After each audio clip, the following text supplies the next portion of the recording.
बड़ा खेल हो रहा है। पेड़ों की अवैध कटाई हो रही है कोयला बनाने के लिए। कोयला बनाने की भट्टियां चल रही हैं। चित्तौड़गढ़ जिले के डुंगला पंचायत समिति इलाके में खुलेआम ये खेल चल रहा है। पास के जंगल, सरकारी, निजी खातेदारी जमीनों से पेड़ काटकर यहां लाए जाते हैं और फिर शुरू होता है कोयला बनाने का खेल।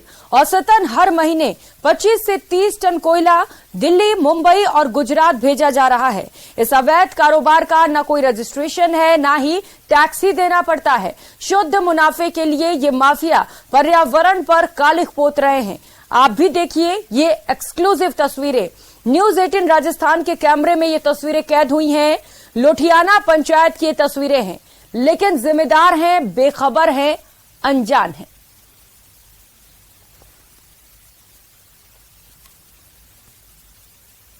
तो कोयले का काला खेल चल रहा है, अवैध कारोबार चल रहा है, लेकिन प्रशासन इसे लेकर अब तक बेखबर है। न्यूज 18 के कैमरे में ये तस्वीरें कैद हुई हैं, एक्सक्लूसिव तस्वीरें आपको दिखा रहे हैं, जहां पर पर्यावरण को मुनाफे के लिए भारी नुकसान पहुंचाया जा रहा है। लेकिन इन सब के बीच सबसे बड़ा सवाल यही है कि आखिर जिम्मेदार कहां है? प्रशासन आंखें मूंदे आखिर क्यों बैठा है? कई सारे सवाल खड़े हो रहे हैं। हालांकि अब हो सकता है प्रशासन की नींद खुले और इस पर कार्रवाई की जाए।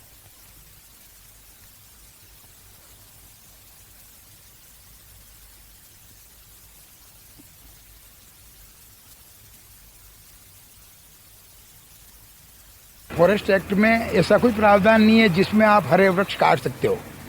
फॉरेस्ट एक्ट में केवल इन 8 प्रकार की लकड़ी की परिवहन की छूट दी गई है, जिसकी आड़ में ये लोग अवैध धंधा कर रहे हैं। यहाँ सर ये बिल्कुल अवैध कारोबार चल रहा है। चरनोट भूमि से अवैध बबूल काट कर मतलब ये कोयला बनाया जा रहा है और ये ग्राम पंचायत लोठियाना के सरपंच की शहर में चल रहा है पूरा कारोबार।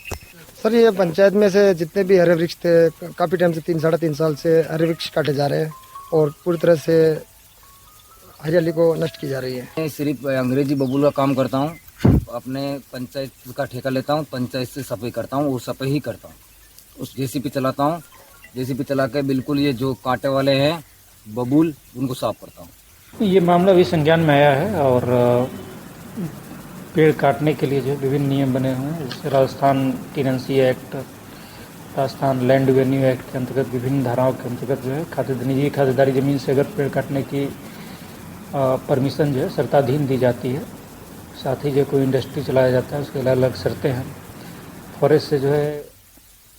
और खबर उदयपुर से है। जिले में पुलिस ने अपराधियों की धरपकड़ के लिए अभियान की शुरुआत की है, जिसके तहत जिले के सभी थाना इलाकों में पुलिस अधीक्षक के नेतृत्व में अभियान की शुरुआत हुई। विभिन्न मामलों में वांछित अपराधियों को अभियान के तहत गिरफ्तार किया गया। पूर्व में भी उदयपुर पुलिस ने वांछित मामलों में फरार अपराधियों को गिरफ्तार किया था। एसपी ने कहा कि अपराधों पर अंकुश लगाने के लिए आगे भी इस तरीके की कार्रवाई जारी रहेगी।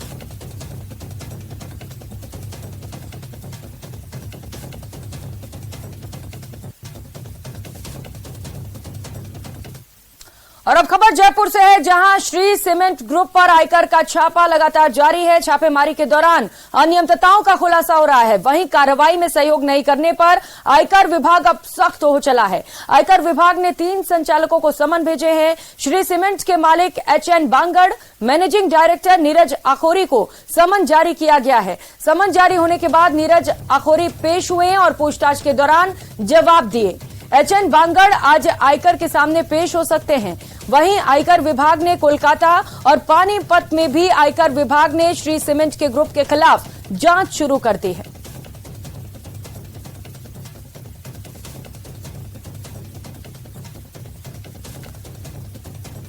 तो 3 संचालकों को समन जारी कर दिए गए हैं। ये बड़ा अपडेट आपको बताते चला। लगातार पिछले कई दिनों से श्री सीमेंट ग्रुप पर आयकर विभाग की ओर से रेड डाला गया और बताया जा रहा है कि बड़े पैमाने पर अनियमितताओं का खुलासा हो रहा है, जिसे लेकर अब पूछताछ की जाएगी। हालांकि आपको बता दें कि रेड के बाद से ही जो इसके मालिक थे, जो संचालक थे और जो इस ग्रुप से जुड़े बड़े लोग थे, वो फरार थे। हालांकि समन जारी करने के बाद यहां पर अब एक शख्स पूछताछ के लिए पहुंच चुका है, लेकिन अभी तक ये पैसे कहां से आए और अनियमितताओं को लेकर सवाल जवाब लगातार जारी है। और खबरों में आगे बढ़ेंगे। राजस्थान में फिर एक बेटी के साथ दरिंदगी ने पूरे देश को झकझोर कर रख दिया। बीकानेर के खाजूवाला इलाके में कोचिंग जा रही दलित छात्रा के साथ गैंग रेप किया गया, फिर बेरहमी से उसे मौत के घाट उतार दिया गया। भारी आक्रोश के बाद जिला प्रशासन ने मुआवजे और सरकारी नौकरी का ऐलान किया। गैंगरेप हत्या मामले की जांच एसआईटी के हाथों में है। अब तक केस से जुड़े 5 लोगों को गिरफ्तार किया जा चुका है। पुलिस का दावा है कि मुख्य आरोपी भी जल्द पुलिस की गिरफ्त में होगा।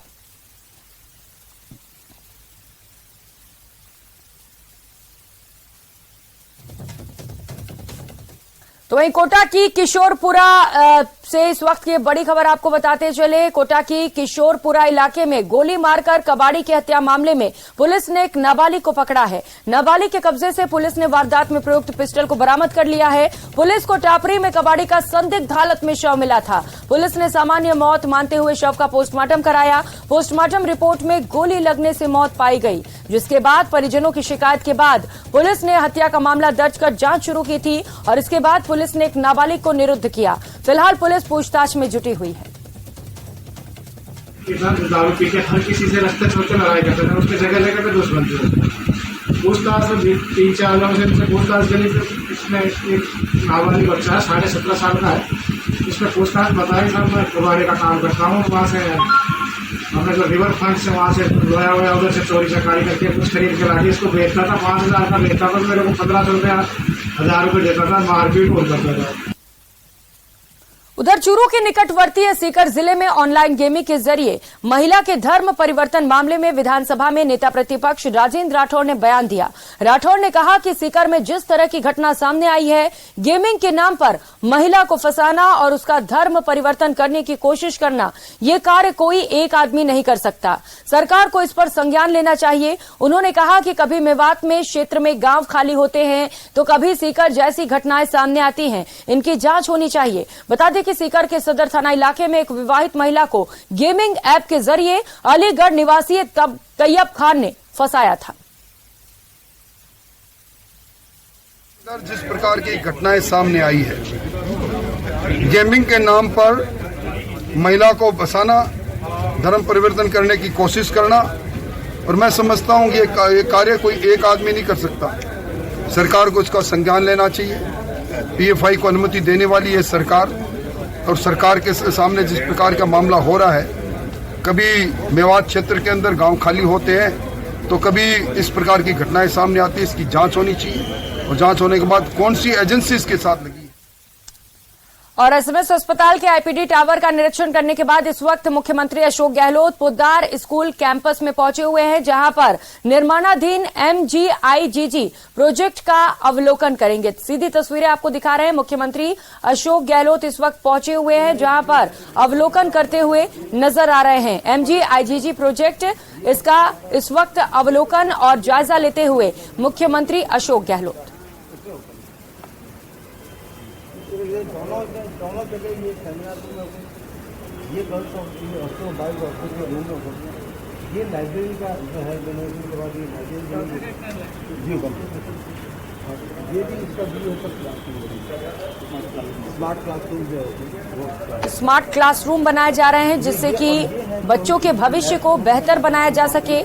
खास तरीके का इंफ्रास्ट्रक्चर यहां पर डेवलप करने की कोशिश की जा रही है और इसे ठीक तरीके से बनाया जाए, किसी तरीके की कोई परेशानी ना हो। और यही वजह है कि मुख्यमंत्री अशोक गहलोत खुद वहां पर निरीक्षण करने पहुंचे हुए हैं। कार्य कितनी प्रगति पर है, किस तरीके से वहां पर काम किए जा रहे हैं, इन तमाम बातों को लेकर जानकारी लेते हुए मुख्यमंत्री अशोक गहलोत MGIGG वो प्रोजेक्ट जिसे लेकर मुख्यमंत्री अशोक गहलोत बेहद गंभीर है, क्योंकि उनका कहना है कि बच्चों की पढ़ाई से ये जुड़ा पूरा मामला है। बच्चों का भविष्य ही देश और प्रदेश का भविष्य होता है और यही वजह है कि खुद सीएम निरीक्षण करने के लिए पहुंचे हुए हैं।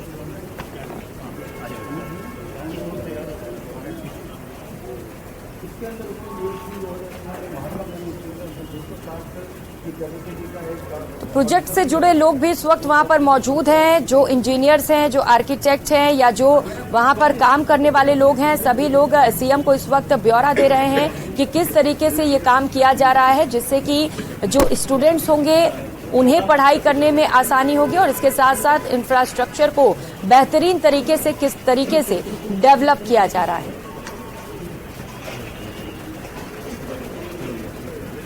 तो विकास की गति को रफ्तार देने के लिए अलग अलग प्रोजेक्ट्स मुख्यमंत्री अशोक गहलोत की ओर से शुरू किए गए हैं और लगातार उसका जायजा लेते हुए सीएम को भी देखा जाता है। इससे पहले उन्होंने एसएमएस अस्पताल के आईपीडी टावर का निरीक्षण किया। उन्होंने कहा कि स्वास्थ्य के क्षेत्र में हमें राजस्थान को अव्वल पर लाना है और यही वजह है कि अलग अलग तरीके की योजनाएं हम लागू कर रहे हैं। इसे लेकर उन्होंने ये भी कहा कि राइट टू हेल्थ बिल लाकर हमने एक मिसाल पेश की है और लगातार उनकी ओर से कोशिशें की जा रही है कि स्वास्थ्य के क्षेत्र में हमारा प्रदेश सबसे आगे रहे। इसके साथ साथ शिक्षा के क्षेत्र में भी हमारा प्रदेश आगे रहे और यही वजह है कि खास प्रोजेक्ट की यहाँ पर भी शुरुआत की गई है। तस्वीरें आपको दिखा रहे हैं पोद्दार स्कूल कैंपस से, जहां पर निर्माणाधीन MGIGG प्रोजेक्ट का इस वक्त मुख्यमंत्री अशोक गहलोत अवलोकन करते हुए नजर आ रहे हैं। जो लोग वहां पर कामकाज में जुटे हुए हैं उनसे बातचीत कर रहे हैं और जायजा ले रहे हैं कि आखिर ये कार्य कितनी प्रगति पर है, कितना वक्त लग सकता है, किस तरीके से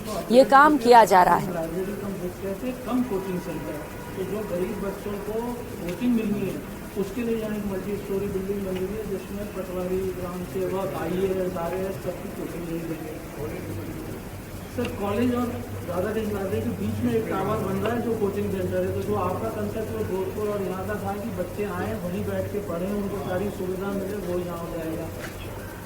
और जो अभी आपने डिज़ाइन देखा उसमें ट्रेडिशनल सर कैपेसिटी करीब उसमें अपन 250 बच्चों को कोचिंग एक साथ देने की पोजीशन लेके आएंगे और वो कंटेम्प्रेरी कम वो ट्रेडिशनल और नीश दोनों डिज़ाइन मिला के इसको किया।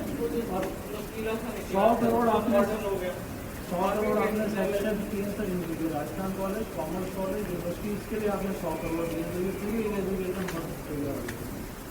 ट्रैफिक इस पर रिस्ट्रिक्ट कर देंगे फिर बाद में 1 लाख के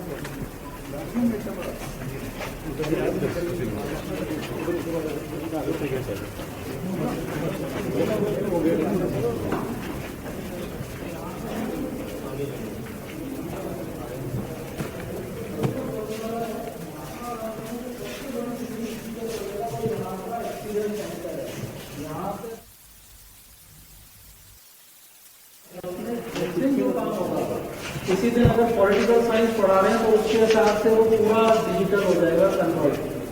ये तो क्लासरूम में एक्सपीरियंस सेंटर अलग है, वो पूरा डिजाइन। और जिस दिन सर आप उसमें अगर काउंसलर तैयार कर रहे हैं, जैसे कोविड के बाद काउंसलर की बहुत जरूरत पड़ी थी, तो अगर साइकोलॉजिस्ट तैयार हो रहे हैं तो उस हिसाब से हो जाएगा।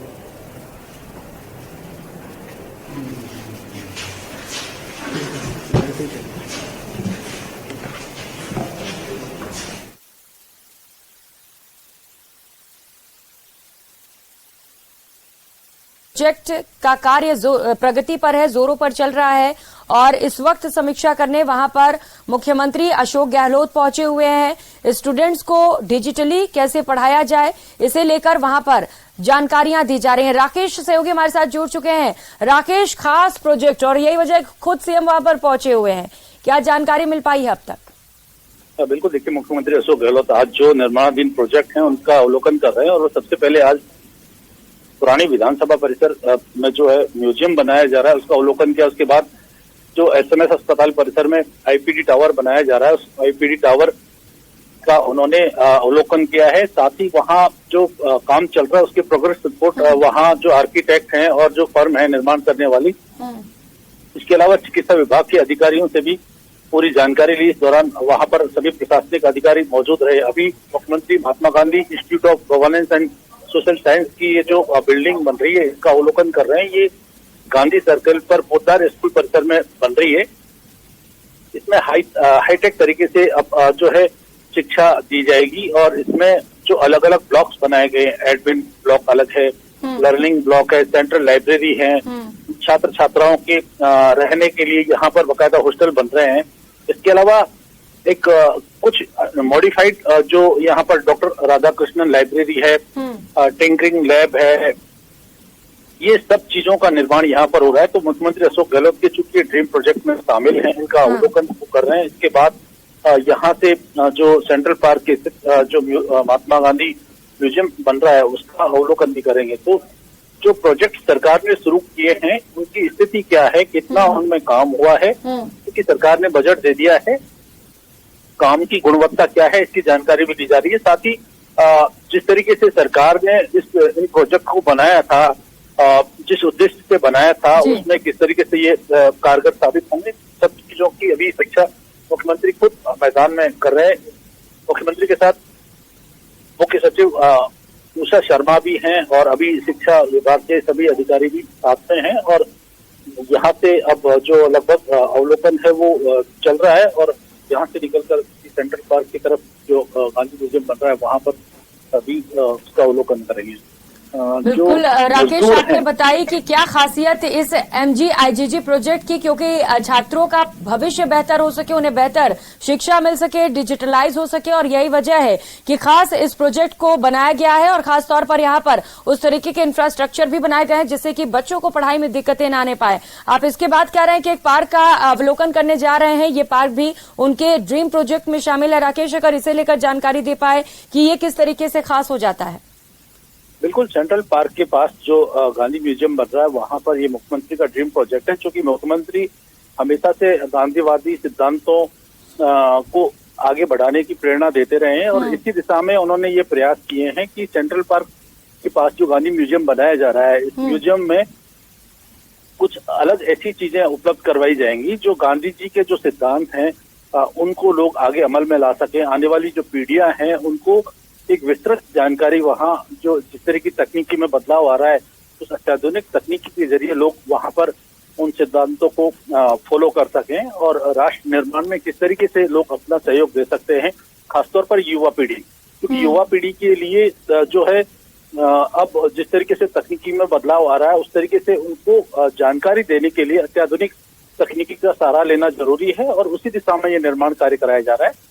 तो अब मुख्यमंत्री यहाँ से कुछ देर में जो है निकल रहे हैं और सेंट्रल पार्क के पास गांधी म्यूजियम जो बन रहा है वहां पर पहुंचेंगे।